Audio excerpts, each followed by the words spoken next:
NRE அக்கௌண்ட்னு சொன்னால் tax free income தான் மைண்டுக்கு வரும். பட் என்ஆர்ஓ அக்கௌண்ட் பற்றி தெரியுமா?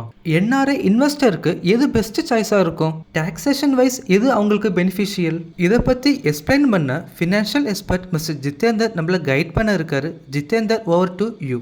என்ஆர்ஐன்றது தான் will be the taxation. So NRE and NRO will not have a difference. But உங்க filing wise could have a difference. So அதுக்கேற்ற மாதிரி which is comfortable for you, I think you can take it, sir. See, NRE அக்கௌண்ட்டுக்கும் NRO அக்கௌண்ட்டுக்கும் difference வந்து repatriation மட்டும்தான், வேற எதுவும் difference வந்து கிடையாது. இன்ஃபேக்ட் வந்து டாக்ஸ் ரூல்ஸ்ல வந்து பாத்தீங்க அப்படின்னா டாக்ஸ் பிராக்கெட், டாக்ஸேஷன் பெர்சன்டேஜ், இதுல வந்து ரெசிடென்ட்டுக்கும் என்ஆர்ஐக்குமே எந்த டிஃபரன்ஸுமே வந்து இல்ல. மியூச்சுவல் ஃபண்டை பொறுத்த வரைக்கும் ரெசிடென்ட்டுக்கு என்ன ரூலோ அதே ரூல் தான் வந்து என்ஆர்ஐக்கும் அப்ளை ஆகுது. ஒரே டிஃபரன்ஸ், என்ஆர்ஐக்கு அந்த டாக்ஸ் வந்து டிடிஎஸ் பிடிச்சிருவாங்க, ரெசிடென்ட் டாக்ஸ் ஃபைல் பண்ணும்போது அந்த டாக்ஸை பே பண்ணும். இது மட்டும்தான் டிஃபரன்ஸ். போத் என்ஆர்ஓ என்ஆர்இ ரெண்டு அக்கௌண்ட்லயுமே டிடிஎஸ் பிடிச்சிருவாங்க. உங்களுக்கு இந்த டாப்பிக்லையோ ஆர் வேறு ஏதாவது இன்வெஸ்ட்மெண்ட் டாப்பிக்லையோ டவுட் இருந்தால் எங்கள் ஃபினான்ஷியல் எக்ஸ்பர்ட் கூட டைரக்ட் அப்பாயின்மெண்ட் புக் பண்ணிக்கலாம்.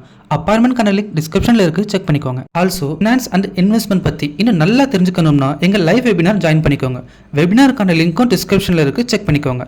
இந்த வெபினார் கம்ப்ளீட்லி ஃப்ரீ. உங்களுக்கு இந்த வீடியோ பிடிச்சிருந்தா லைக் பண்ணுங்கள். ஃபினான்ஸ் பற்றி தெரிஞ்சுக்கணும்னு நினைக்கிற உங்கள் ஃப்ரெண்ட்ஸ் அண்ட் ஃபேமிலிக்கு ஷேர் பண்ணுங்கள். ஆல்சோ மறக்காமல் சப்ஸ்கிரைப் பண்ணிக்கோங்க.